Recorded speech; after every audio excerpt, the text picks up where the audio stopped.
Bino byebimu ku byafaayo by'omugenzi Musinya Expedito Magembe. Musinya Expedito Magembe yazaalibwa omwami Cosima Bazibwe n'omukyala Seforoza Nakimera ennaku z'omwezi 24 omwezi gwali gwa 11 omwaka gwali gwa 1937 erusozi Kannabulemu mu Buddu mu Nazareth Parish mu ssaza ly'e Masaka ng'onaafudde alina emyaka 87. Musinya Expedito yatandika okusoma omwaka gwali gwa 1957 mu Kiteredde Primary School era gye yamaliriza ekibiina kye eky'omukaaga mu budde obwo.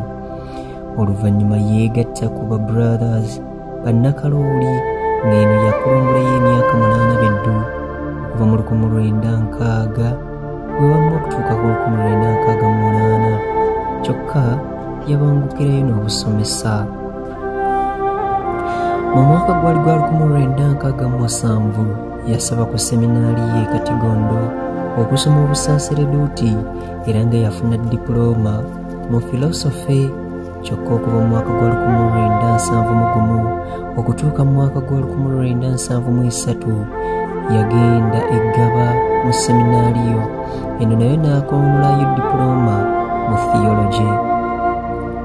Wamma siikuliisa eyo Musinya Expedito Magembe gwali mwaka gwa 1973 naku z'omwezi zaali 7 ng'omwezi ogw'e12 gwe wamma Lutikko y'e Rubaga n'eyuguuma ne basanyuka anti yali afunye obusasereduuti nga mu biseera ebyo yali Kalidinaali Emmanuel Musubuga kati omugenzi ye yabumuwa. Mu mwaka gwali gwa 1973 okutuuka mwaka gwali gwa 1979 ono yali musomesa mu Nswanjeri Junior Seminary kyokka okuva mu mwaka gwa 1979 okutuuka mu mwaka gwa 1983 ye yali akulira ebyenjigiriza by'eddiini mu ssaza ekkulu erya Kampala. Mu mwaka gwa 1987 okutuuka mu mwaka gwa 1989 yali musomesa ku St. Mbaga Gaba Seminary. Wamma siikuliisa eyo gwali mwaka gwa 1989 okutuuka mu mwaka gwa 2000 ono yeewangulira obwobwana mukulu mu kigo kya St. Pius ekiziba.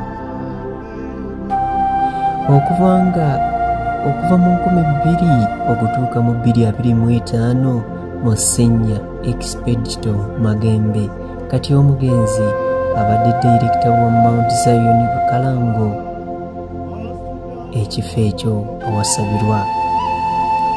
Ennaku z'omwezi zaalinga 12 omwezi ogw'e12 omwaka gwali gwa 2012 gwe wamma Papa Benedicto yalengera Musinya ebiseera ebyo yali Father Expedito Magembe n'amuwa ekitiibwa kya Musinya era ng'ono y'abadde omusabi ow'amaanyi era omukulu mu ssaza ekkulu erya Kampala. Musinya Expedito Magembe ajjukirwa nnyo mu kutandikawo ekibiina ky'abasisita aba Bride of Lamb omwaka gwali gwa 1992 era nga yabadde omugunjuzi omukulu. Ono ajjukirwa nnyo okutandikawo ekifo ky'e Bukalango mu mwaka gwali gwa 2001 era ng'abadde muyiiya wa nnyimba z'Eklezia Kayengo nga n'ezisinga obungi zisangibwa mu katabo ka Mujje Tutendereze abangi ke muyita MTO. Siikuliisa eyo ono abadde mutandisi wa Bukalango televisioni era nga y'omu ono abadde musaale nnyo mu kulabirira abo abantu abatalinaako mwasirizi, abadde afaayo mu kulabirira abanaku, ababundabunda, abaana abatasoma n'abaana abataliiko byabwe. Gwe wamma Musinya Expedito Magembe agenda kujjukirwa nnyo olw'ekisa ky'abadde alina eri abantu olw'omukwano gw'abadde abalaga ate n'obutasosola mu mawanga gwe beppo ne mu ddiini akazibe enzikiriza. Musinye Expedito Magembe ono omwagalo w'abangi agenda kubeera nga ajjukirwa abantu bangi.